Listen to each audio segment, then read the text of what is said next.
He gave them his wealth to see what they truly valued. But it was what his maid chose to do with it that broke his heart and changed his life forever. Richard Hale, a billionaire tired of gold diggers and empty promises, handed over a limitless credit card to the women closest to him: his glamorous girlfriend, his ambitious assistant, his calculating business partner, a socialite chasing fame, and his quiet maid. Each of them had 7 days to spend without limits. What they chose revealed far more than Richard ever expected: ambition, vanity, greed, and one act of quiet compassion that opened his eyes, not just to truth, but to a love and a home he never knew he needed. Hello, family. Welcome to Heartfelt Stories. Please don't forget to subscribe and leave a like. It means the world to us. Share this video with friends and loved ones, and turn on post notifications so you never miss the stories we bring you. Now, sit back, relax, and let's dive into today's story. The Hale mansion sat high above the California coast, its glass walls catching the dawn like a mirror too proud to hide its own beauty. Inside, silence reigned, the kind of silence only money could buy. Yet, beneath the polished marble floors and the perfect rows of silverware, there was something raw stirring, a test that would unravel everything Richard Hale thought he knew about loyalty, love, and truth. Richard stood at the head of the kitchen island, a tall man of 35 with sharp cheekbones and the haunted eyes of someone who had everything except peace. The black credit card in his hand gleamed under the morning light. It wasn't just a card. To him, it was a scalpel, a tool to cut away the masks people wore around him. 5 women waited, each pretending calm while their hearts beat in different rhythms. Isla, his girlfriend, wore a silk robe that whispered against the tiles as she leaned casually against the counter. She had been with Richard for a year, her beauty sharp, her smile trained. She thrived in the spotlight his wealth provided. Tara, his assistant, stood with her planner tucked under her arm, her lips pressed thin as if she wanted to turn this into a business deal. Efficiency was her shield, but her eyes betrayed curiosity. Marina, his business partner, was elegant in gray, her arms crossed. She didn't waste time on flattery. To her, wealth was a chessboard. Every move mattered. Sophie, the socialite, rested her chin in her hand, nails sparkling. She loved drama, loved the thrill of excess. Richard knew she was already imagining the headlines. Heiress spotted with unlimited black card. And then there was Destiny. She stood at the edge of the room, her orange uniform neat, her braids pinned back simply. 32, quiet, with deep brown eyes that carried the kind of calm you only earn through struggle. She hadn't been invited to gatherings like this before. Yet, Richard had insisted she be included. She had worked in his house for years, and unlike the others, Destiny never tried to impress him. She didn't look at his fortune. She looked through him, as if searching for the man beneath. Richard tapped the card on the marble once, twice. The sound echoed.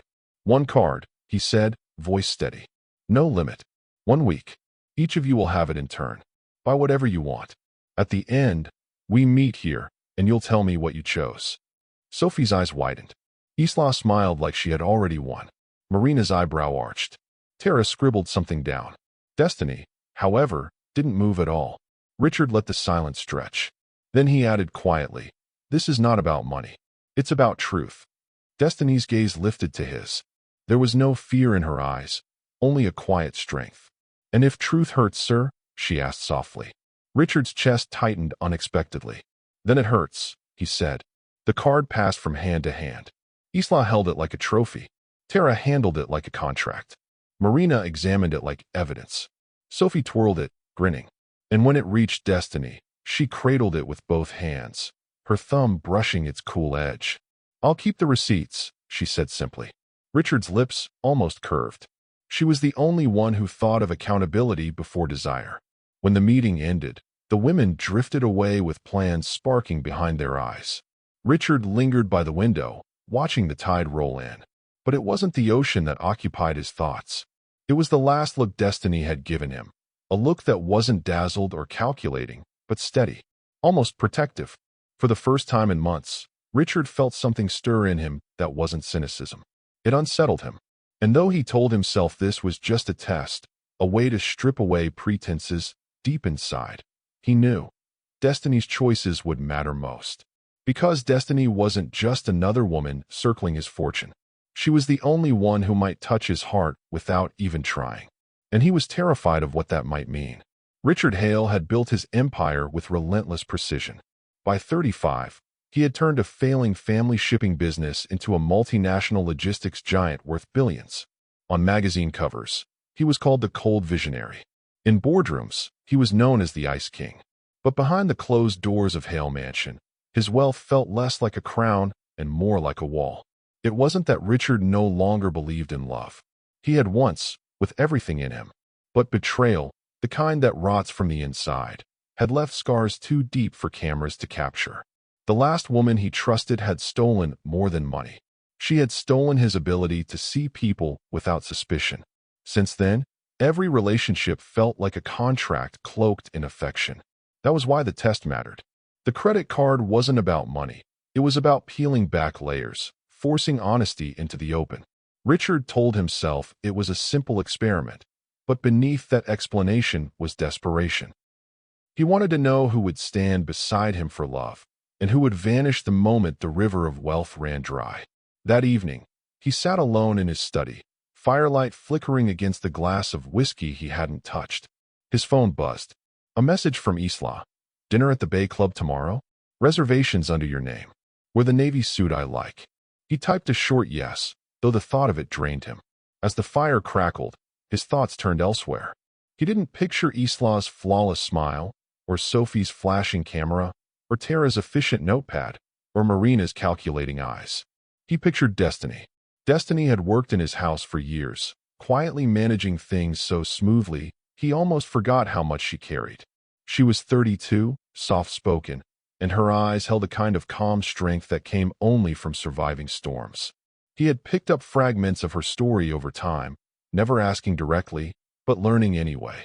Raised by her grandmother after losing her mother young. 2 jobs through high school, cleaning houses by day and caring for neighbors at night. A move west in her 20s to start fresh. 6 years at Hale Mansion, steady and dependable. He remembered one night clearly. It was months ago, after a board meeting had drained him of every ounce of fight. He'd walked into the kitchen, shoulders heavy, and found Destiny fixing herself a cup of chamomile tea.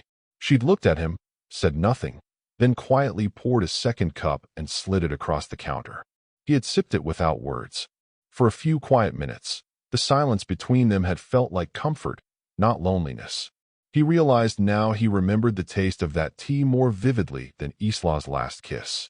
The following morning, the reports from the card began trickling in. Isla had gone straight to Rodeo Drive, sweeping up jewelry and dresses without blinking at the totals. Sophie's receipts were already stacked with luxury spas and imported skincare, even though she'd promised herself she would be discreet. Marina had met with a broker about property acquisitions, treating the card like a tool for conquest. Tara's account, however, remained untouched, though Richard suspected she was weighing how to use it without compromising her professional image. And then there were charges that confused him. The names of small businesses he didn't recognize appeared on the statement. A family-owned pharmacy, a neighborhood grocery, a school supply store in a part of town he had never set foot in. He leaned forward, reading the items twice. Destiny. He knew it had to be her. The purchases weren't extravagant. They were purposeful.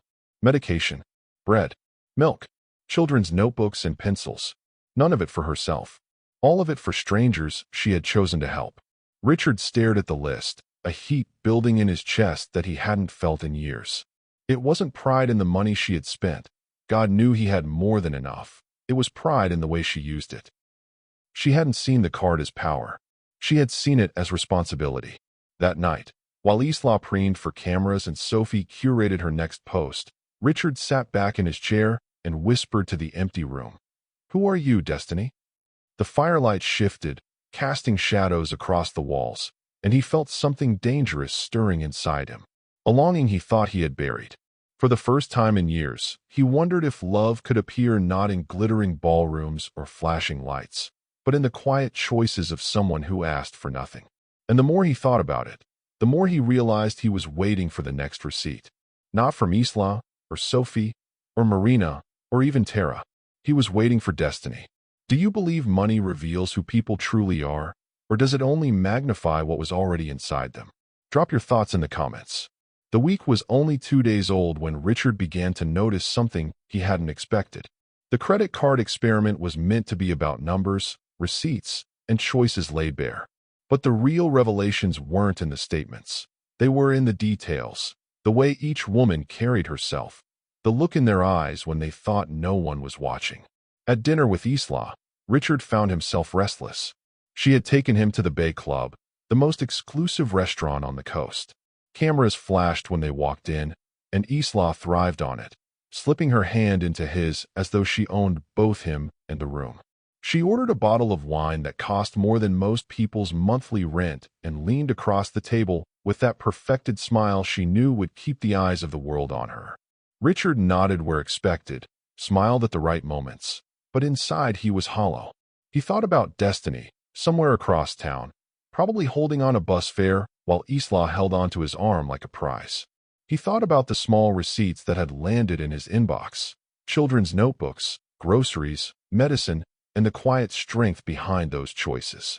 When Isla excused herself to take a photo in the mirror-lined hallway, Richard stared into his glass of wine. The question came unbidden. When had he last felt cared for without a performance?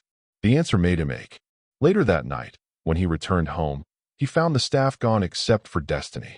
She was standing in the laundry room, folding linens with the same care one might give to delicate silk gowns. Her movements were calm, precise. She looked up when he entered, startled for just a second, then offered a small smile. "You're working late," Richard said. His voice sounded heavier than he intended. "Laundry doesn't wait," she replied lightly. He watched her smooth as sheet, her hands steady. "You went into town today." She hesitated. "Yes, sir. I saw the receipts."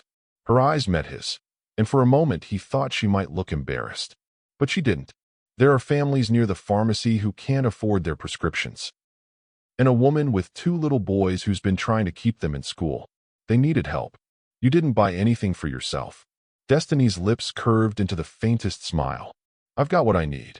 The simplicity of it hit him harder than all the elaborate excuses he'd heard from women like Isla or Sophie. He stood there, unable to find words, until she turned back to her work. "You don't have to explain," he said finally. "I'm not ashamed of it," Destiny answered softly. "Money is meant to move. If it doesn't help someone, it's just numbers." Richard felt the weight of her words long after he left the room. Upstairs, in his vast bedroom with its empty king-sized bed, her voice echoed in his mind. If it doesn't help someone, it's just numbers. He lay awake staring at the ceiling, and for the first time in years, the silence wasn't comfortable. It was restless. By the third day, the card statements told 2 different stories. Isla's were stacked with luxury boutiques, Sophie's with spas and travel, Marina's with brokers and deals, and Tara's finally showed a large donation to a charity, strategic, tidy, admirable, but detached. Destiny's receipts kept trickling in, each one small but powerful: a grocery run, a hardware store purchase for a widow fixing her roof, art supplies for a neighborhood school program. Each line was a quiet act of love. Richard began finding excuses to see her. He lingered near the kitchen when she was cooking, pretending to check his phone. He walked through the gardens where she supervised the grounds crew, though he rarely had before. And each time, he caught glimpses of something he hadn't realized he craved: care without agenda. One afternoon, he found her outside on the back patio, watering the plants herself even though it wasn't her job. The air smelled of salt from the ocean. She looked up, surprised to see him. "You don't have to do that," he said. She shrugged lightly. The hydrangeas were drying out. "Sometimes, if you wait too long, they don't come back." He stepped closer, watching the way sunlight caught the curve of her cheek. "Do you always take care of things no one else notices?" Destiny met his eyes, her expression steady but kind. "If I don't, who will?" Something unspoken hung between them, as heavy and fragile as glass. Richard opened his mouth, then closed it again. He had faced boardroom battles with billion-dollar stakes, but in that moment, standing on his own patio, he was afraid of saying too much. That evening, he reviewed the statements again. Isla had spent enough in one day to feed a small town. Sophie had posted a photo in Paris, tagging herself at a luxury hotel. though she hadn't told him she was leaving the country. Marina was still locked in strategy meetings. Tara was juggling appearances, her donation noble but impersonal. And Destiny, with her steady handwriting on her receipts, had touched more lives in 48 hours than the others would in a lifetime of indulgence. Richard leaned back in his chair, closing his eyes. He had expected this experiment to confirm his cynicism, to prove that people were predictable in their hunger for wealth. Instead, it was unraveling him. Destiny wasn't just different. She was awakening something he thought had died, the possibility of love that wasn't purchased, but earned. For the first time since the test began, Richard realized the danger wasn't that the women might fail him. The danger was that Destiny might succeed. And if she did, his heart would no longer be his own. By midweek, the atmosphere in Hale Mansion had shifted. The credit card experiment was no longer just a game. It had become a mirror reflecting truths Richard wasn't sure he was ready to see. Every time Isla walked into the room, she made sure the gleam of new jewelry caught the light. Sophie had turned her social media into a parade of luxury, her captions filled with vague words about living authentically, while Richard could see the charges stacking up like proof of the opposite. Marina kept her moves close, arranging investments with quiet calculation, but even her restraint carried a sharpness Richard recognized as self-interest. Tara, ever composed, finally explained her decision to donate to a large charity foundation, carefully chosen so it reflected well on both her and Richard. Destiny, on the other hand, moved through the mansion as though nothing had changed. She kept her uniform neat, her tasks steady, her voice calm. Yet, each evening, Richard saw the receipts: school uniforms for children, utility bills paid for struggling families, groceries delivered to addresses he didn't recognize. She brought nothing home for herself. She lived the same way she always had, as though the card were a chance to extend her hands into the world rather than draw it closer to her. Richard found himself watching her more closely than he should. At breakfast, when she refilled his coffee, he noticed how her hands lingered just long enough to steady the cup without spilling. In the garden, when the wind caught her hair loose from its pins, he saw a softness there that he had never let himself consider. And at night, when he passed her in the halls, he felt something unspoken hanging between them, something he couldn't name without fear it would vanish. One evening, after another dinner with Isla that left him empty, Richard walked down to the service corridor. He found Destiny sitting at the long wooden table with receipts spread in front of her, a pen in her hand, her brow furrowed in concentration. She was logging every purchase by hand, neat rows of numbers, each with a note of who or what it had helped. "You're keeping records," Richard said quietly. She looked up, startled, then nodded. "If I don't, I might forget who was blessed by it. I don't want it to just be numbers." Richard stepped closer, drawn by something in her tone. "And you don't feel tempted to buy anything for yourself?" Destiny set her pen down and folded her hands. "Temptation isn't the same as need, and I know what need feels like." Her words lingered in the air, heavy and honest. Richard sat across from her before he could stop himself. He had never sat at this table with staff before. The wood was worn, scarred from years of use, but it felt more real than the polished marble upstairs. "What do you need, Destiny?" he asked, his voice lower than he intended. For a moment, she seemed surprised by the question. Then she gave a small, almost shy smile. "Peace. A little joy. To know the people I care about are okay." She paused, her eyes softening. "It's not something you can buy." Richard's chest tightened. He wanted to say something, to tell her how rare her honesty was, how different she felt from the glittering crowd that always surrounded him. But the word stuck. Instead, he nodded and stayed a moment longer, letting the silence between them say what he couldn't. The next day, tension crept into the air. Isla, Sophie, and Marina began to notice Richard's attention straying. He no longer praised Isla's outfits or laughed at Sophie's stories. When Marina presented her investment strategy, he listened, but his mind wandered. His gaze, unguarded, drifted more often toward the quiet figure moving in the background, her presence steady in ways the others couldn't match. Isla confronted him in the hallway. "You're distracted," she said sharply. Richard arched an eyebrow. "Am I?" "Yes," she pressed, her tone tightening. "And I don't like being ignored." He gave her the practice smile he used in boardrooms. It's not about you, Isla. But it was about destiny, and Isla seemed to sense it. Her eyes narrowed, but she said nothing more. That night, Richard couldn't sleep. He walked the mansion halls again, and once more found himself near the service corridor. Destiny was there, but this time she wasn't working. She was humming softly as she stitched a tear in her uniform. Her voice was gentle, untrained, but it carried warmth that filled the quiet space. "Why don't you ever ask for more?" he asked suddenly from the doorway. She looked up, startled again. "More what?" "More money. More comfort. More everything. You see how people live in this house. You could have it too." Destiny set her sewing aside. "Because if I live my life chasing what everyone else has, I'll miss the joy of what I already have." Richard stepped closer, his throat tightening. "And that's enough for you?" She held his gaze. "It has to be. Because if enough isn't enough, nothing ever will be." Their eyes lingered, and Richard felt something in his chest break open. He had lived his life convinced that no one saw him for who he really was. And now, here was this woman, speaking truths that slipped past his walls like light through a crack. He didn't touch her. He didn't speak another word. But when he left that night, he knew with certainty that the experiment had changed. It was no longer about testing the women in his life. It was about facing the truth he had tried so hard to ignore, that the maid he had once overlooked was becoming the woman he couldn't stop thinking about.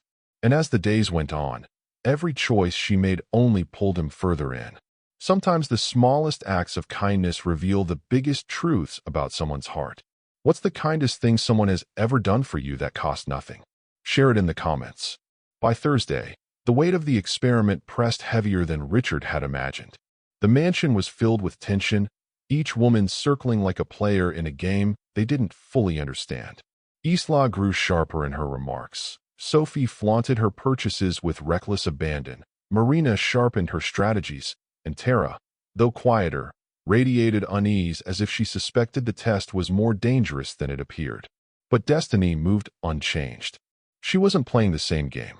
Every morning, she tied her uniform neatly, greeted the staff, and carried on with her work as though nothing in her life had shifted. And yet, each evening, her receipts arrived in Richard's inbox, and each one struck him like a quiet confession of her soul. Groceries for a family in need. Medicine for a neighbor. Shoes for a boy who had been walking barefoot to school. Small things, yet they spoke louder than the millions Isla and Sophie had burned through in a day. That evening, after a restless board call, Richard found himself leaving his study and drifting downstairs. The halls were dim, shadows stretching long across the polished floor. He wasn't sure where he was going until he saw the faint light spilling from the service kitchen. Destiny was there, sitting alone at the table. A stack of envelopes lay before her, each one labeled with names. He paused in the doorway, unnoticed for a moment, and watched her tuck cash inside one, then seal it with care. "What are you doing?" he asked finally. She startled, then relaxed when she saw him. "I've been sending help directly to families. Some of them don't trust banks, so cash works better."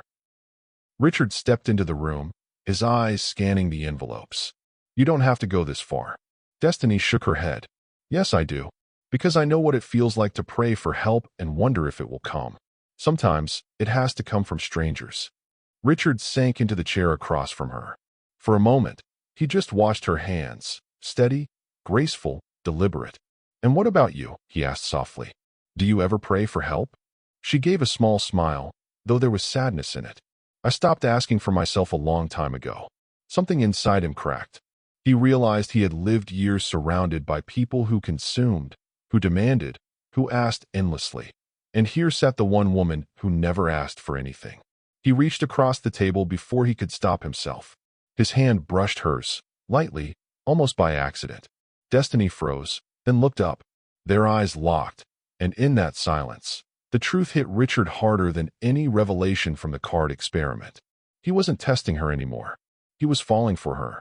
The air between them grew thick, charged with something neither of them dared name. Destiny gently pulled her hand back, breaking the moment, though her gaze lingered longer than it should have. "You shouldn't be here, Mr. Hale," she whispered. "Richard," he corrected, his voice low. Her lips parted, but she said nothing. Instead, she gathered the envelopes and stood, her composure returning like armor. I should deliver these before morning. He rose too, drawn to her without thought. Let me drive you. She hesitated. That isn't necessary. It's not about necessary, he said, his eyes holding hers. It's about wanting to. Destiny studied him for a long moment. Then, quietly, she nodded. The drive was unlike anything Richard expected. They left the gleaming streets near the mansion and wound into neighborhoods he had never stepped foot in. Children played under broken streetlights. Families gathered on porches with tired smiles. Destiny directed him with quiet certainty, stopping at small houses where she slipped envelopes into mail slots or knocked softly before stepping back into the shadows. Richard watched her in awe. She didn't do it for thanks or recognition or even conversation. She did it because she believed in it. And for the first time in his life, Richard Hale, the billionaire who could buy anything, realized he had never felt poorer than when standing beside her. On the drive back, silence filled the car, but it wasn't empty. It pulsed with things unspoken. Finally, Richard broke it. Why do you do this, Destiny? She turned her face toward the window, the glow of passing lights painting her features. Because someone once did it for me. My grandmother raised me when she had nothing, but there were nights we only ate because a neighbor left food on our porch. Strangers carried us until we could walk again. I guess this is my way of carrying others. Richard's throat tightened. You've had nothing, and yet you give like this. She looked back at him, her eyes deep and unwavering. You can't measure wealth by what you keep, Richard, only by what you give away. The words sank into him like a knife and a bomb at once. For years, he had thought wealth was power, protection, proof that he could never be vulnerable again. But sitting beside Destiny, he felt stripped bare, vulnerable in a way that terrified him, yet pulled him closer. When they returned to the mansion, Destiny opened the door quickly, as though afraid to linger. But before she could step out, Richard caught her wrist gently. Destiny, he said, his voice barely above a whisper. She turned, her eyes searching his. This week was supposed to be a test, he admitted. But I think you're testing me. Her breath caught, and for a heartbeat, the world stilled. Then she pulled away gently, her expression unreadable. Good night, Richard. She slipped into the house, leaving him alone in the car with the sound of his own heartbeat thundering in his ears. Richard leaned back in the seat, staring into the dark. The experiment had shifted. It was no longer about finding out who wanted his money. It was about facing the truth that had been waiting quietly in his own home all along. And though he didn't know how it would end, he knew this much. Destiny was no longer just the maid. She was the revelation. By Friday, the tension inside Hale Mansion was sharp enough to cut the air. The experiment was nearing its end, and the 5 women felt it in their bones. Isla paraded through the halls in new gowns. Sophie flaunted her travels online as if broadcasting proof of her worth. Marina watched everyone with quiet calculation, and Tara stayed professional but restless, her eyes sharp as though she suspected the storm about to break. Destiny, though, remained steady. She still wore the same neat uniform, still folded laundry and checked on the staff, still tucked away the receipts of lives she had touched. But her calm presence only made her stand out more. And Richard couldn't hide his distraction anymore.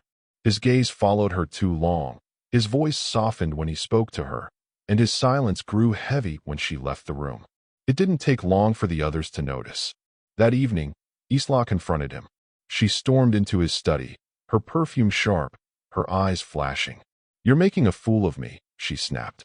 Richard set down his pen slowly. How? Don't play dumb, she hissed. Everyone can see it. The way you look at her. The maid. Do you have any idea how ridiculous this is? After everything I've given you, after everything people expect, you'd throw it away for her? Richard's jaw tightened. Careful, Isla. But she didn't stop. She doesn't belong here, Richard. She never will. Women like me, we understand your world. She'll never understand it. She'll never understand you.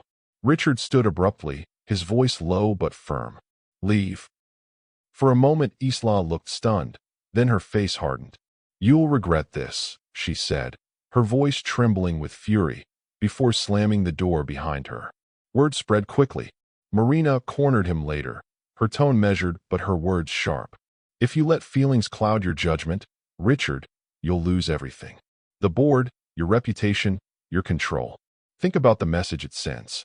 Even Tara, loyal as she was, asked him quietly if he understood the risk. You've built a fortress around yourself for years. If you let her inside, that wall is gone. Are you ready for that? Richard had no answer. But the hardest confrontation came not from them, but from Destiny herself. That night, when most of the house was asleep, Richard found her in the service kitchen again, finishing her reports. He lingered in the doorway, unable to stay away. You should get some rest, she said gently without looking up. I can't sleep. She set her pen down, meeting his eyes. Because of me. The words hit him like a blade of truth. He opened his mouth, then closed it. Finally, he nodded. Yes. Destiny's face softened with sorrow. Richard, this can't happen. Why not? His voice broke more than he intended. Because I work for you. Because our worlds aren't the same. Because people will never let us forget it. I don't care what people think. You should, she whispered. Because when they turn on you, I'll be the reason. And I won't survive that. Not the way you will. Richard stepped closer, desperate. You think I care about appearances? About money? Destiny, I haven't felt alive in years until you. Don't tell me this can't happen when every part of me knows it already has. Her eyes glistened, but she shook her head. You're blinded by the test. I'm just the contrast to the others. When this week ends, you'll see clearly again. And you'll forget me. I won't, he said fiercely. I couldn't. Destiny turned away, her shoulders trembling. Please, Richard, don't make this harder. For a long moment, silence stretched between them, filled with everything they couldn't say. Then Destiny gathered her papers and walked past him, her head bowed, her steps quick. Richard reached out as if to stop her, but his hand fell to his side. He let her go. That night, Richard sat in his vast, empty room, feeling more alone than he ever had. The walls that once protected him now felt like a prison. The card experiment, which had begun as a search for truth, had led him to the one woman who made him believe in love again. And now, it seemed she was slipping away. He stared at the fire until it burned to embers. For the first time in years, the billionaire who could buy anything realized he had no power over the one thing he wanted most. Destiny's heart. And as the dawn crept through the glass walls, Richard knew the darkest hour had arrived. He had seen the truth. He had felt love spark to life again. But he might lose it before it ever had a chance to grow. Perfect white heavy checkmark. Let's lift the story out of despair and move into part 7, the turning point. This is where Richard finds clarity and hope returns, setting the stage for the final confrontation and resolution. Underscore.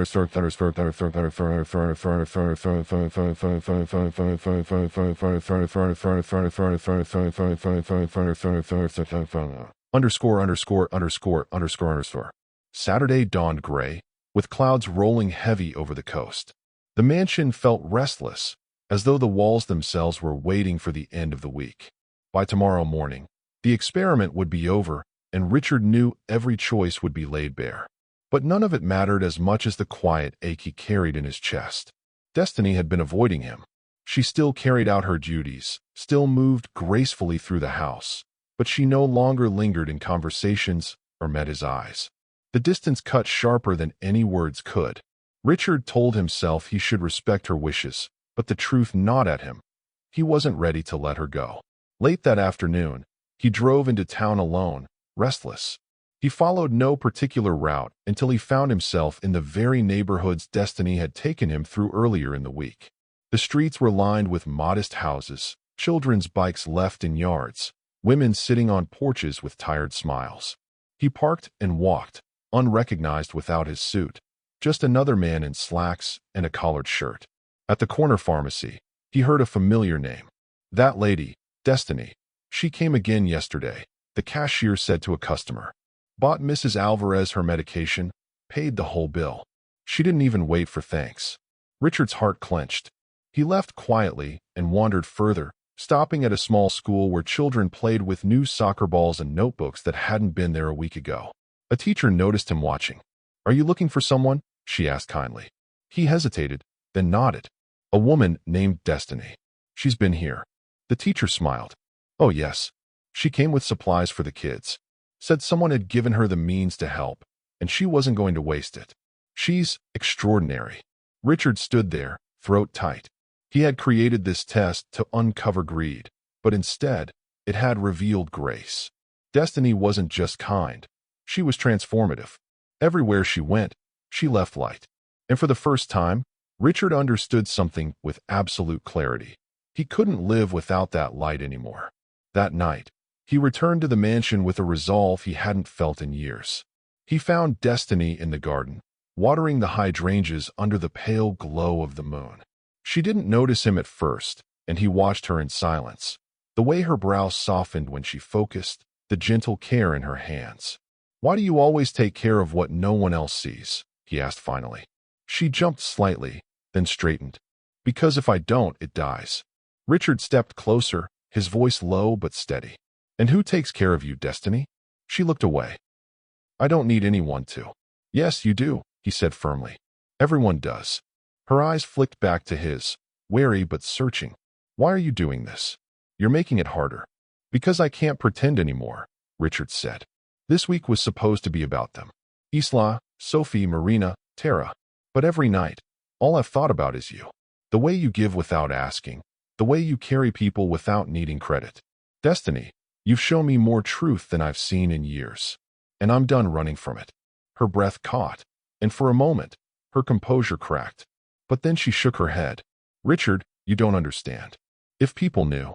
"I don't care what people know," he cut in. "I care about what's real. And this," he gestured between them, "is real. You can deny it if you want, but you feel it too." Destiny's hands tightened on the watering can. "Even if I do, it doesn't change anything. You're a billionaire. I'm your mate. The world won't forgive that." Richard stepped closer, his voice softer now. "Then let the world be damned. I've built walls my whole life, Destiny. But you," his voice broke. "You're the only one who's ever found the door." Tears shimmered in her eyes, though she tried to blink them away. She set the watering can down with trembling hands. "Why me?" she whispered. "Because you're the only one who sees me," he answered. "Not Richard Hale, the billionaire. Not the Ice King. Just me."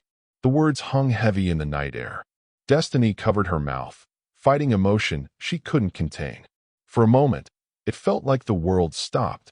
The sound of the waves, the rustle of leaves, even the air itself seemed to pause. Then Richard did what he hadn't dared all week. He reached for her hand. This time, she didn't pull away. Her fingers trembled, but they stayed in his, and when their eyes met again, the truth was undeniable. They didn't kiss. They didn't need to. The moment was more powerful than that. It was the turning point, the crack of dawn after the darkest night. For the first time in years, Richard felt hope.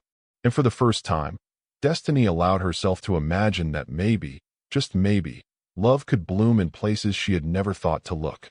When love feels impossible, would you fight for it, or let it slip away to protect yourself? Share your thoughts in the comments. Sunday morning arrived with the weight of judgment. The mansion's great hall was set like a courtroom, sunlight streaming through tall windows onto polished floors. One by one, the 5 women gathered, their faces composed but their eyes sharp. This was the moment Richard had promised, the unveiling of the truth. Richard entered last, his footsteps echoing in the silence. He carried the black card in his hand, the symbol of everything this test had been. His face was unreadable, but his heart pounded as his eyes instinctively sought Destiny. She stood slightly apart from the others, her uniform simple, her posture steady. She looked like she didn't belong in that glittering room, and yet, to Richard, she was the only one who did. He cleared his throat. "A week ago, I gave you this card with no limits. I asked you to show me who you are when no one's watching. Today, I want to hear your choices, in your own words." Isla stepped forward first, her designer heels clicking on the marble. She smiled brightly, confident. "I bought things that reflect us, Richard. Fine jewelry, couture gowns, art pieces for your collection. The world expects us to look the part, and I made sure we do." She lifted her chin. "I invested in the image that protects your empire." Richard nodded politely, though inside his chest was hollow. Isla had proven his suspicions right. She loved the reflection of wealth, not the man behind it. Sophie was next, flipping her blonde hair, her phone peeking out of her purse. "I traveled, Richard. Paris, Milan, Dubai. I showed the world what it means to live without limits. Your name, your card, It put me in front of millions of people. That's priceless. You should be proud. Richard's jaw tightened. Proud. She had turned his experiment into a spectacle. He said nothing, but his silence was answer enough. Marina came forward, composed as ever. I used the card to create opportunities. Property deals, stock options, partnerships that could double in value within months. I thought beyond indulgence. I thought about return on investment. Because money isn't for spending, Richard, it's for multiplying. Her logic was sharp, her strategy sound. But her eyes betrayed it. Her plans weren't for him. They were for her. Tara followed, her voice softer. I donated to charities. Children's hospitals, food banks, shelters. I thought it was the safest choice. The one that couldn't be criticized. She paused, glancing down. But maybe it wasn't about courage. Maybe it was about protecting myself. Richard's expression softened slightly. At least she was honest about her fear. But still, her choices felt safe, distant. They hadn't cost her anything. Finally, Destiny stepped forward. She didn't wear jewels or gowns. Her hands weren't manicured or adorned. She simply held an envelope thick with receipts. Her head bowed for a moment before she spoke. I used the card to help people who couldn't help themselves, she said quietly. Families who couldn't afford medicine. Children who needed school supplies. Neighbors who couldn't pay their bills. I didn't keep anything for myself because I already have enough. But they didn't. The room was silent. No performance, no strategy, no pretense. Just truth. Richard's chest tightened. He had known what she would say, but hearing it out loud made something inside him shift irreversibly. Isla scoffed. So she gave away your money like some charity worker, and we're supposed to applaud? Sophie rolled her eyes. She's playing the saint. Don't fall for it, Richard. Marina's voice was sharper. This is exactly why she doesn't belong here. She doesn't understand wealth, doesn't understand power. And Tara, though kinder, still looked uneasy. Richard, you can't. This isn't realistic. Their words clashed in the air, sharp and bitter. Richard looked at them one by one, then slowly turned his gaze back to Destiny. She hadn't moved. She didn't flinch under their judgment. She just stood there, steady, her eyes holding his with quiet strength. Richard raised the card. This was never about the money, he said, his voice carrying through the hall. It was about truth. Isla, Sophie, Marina, Tara, you've shown me what matters most to you. And Destiny, his voice broke slightly. You've shown me what I didn't know I was searching for. The women shifted, confusion and anger rippling through them. Isla's face flushed red. You can't be serious. Her? The maid. Richard's voice hardened. Yes, the maid. The woman who gave without asking. The woman who reminded me that wealth isn't measured in things, but in love, in sacrifice, in compassion. He turned fully toward Destiny now, his eyes locked on hers. She showed me more truth in a week than the rest of you have in years. Destiny's eyes widened, her lips parting in shock. Richard. He stepped closer, ignoring the gasps from the others. I don't care about the rules of this world anymore. I don't care about appearances or expectations. I care about you. His voice dropped to a whisper meant only for her. And I think I've loved you longer than I realized. The room erupted. Isla's angry protests, Sophie's mocking laughter, Marina's sharp words, Tara's murmurs of disbelief. But Richard didn't hear them. His world had narrowed to the woman standing before him, her eyes shining with tears she could no longer hide. Destiny shook her head weakly. This isn't how it's supposed to be. Richard took her hands gently. It's exactly how it's supposed to be. The hall seemed to still around them, the noise fading into nothing. And for the first time, Richard felt free. The great hall slowly emptied after Richard's declaration, but not without noise. Isla stormed out, her heels striking the floor like gunshots, muttering curses under her breath. Sophie left next, her phone already raised, determined to twist the story into something dramatic online. Marina lingered a moment longer, her calculating eyes searching Richard's face as if trying to find a weakness she could exploit, then walked away without a word. Tara, the last to leave, touched his arm gently. You've made your choice, she said softly, not unkindly. I hope you're ready to live with it. Then she was gone too, her figure disappearing into the shadows of the corridor. Silence fell. Richard turned back to Destiny, who stood frozen, her hands still in his. The tears on her cheeks caught the morning light. She tried to pull away, but he held on gently, refusing to let go. "You don't have to do this," she whispered, her voice trembling. "Yes, I do," Richard said firmly. "All my life, I've been surrounded by people who wanted my money, my image, my power. You're the only one who wanted nothing and gave everything. I can't ignore that. I won't." Destiny shook her head, torn. "Richard, you don't understand what this means. People will judge you. They'll look at me and see someone unworthy of your world.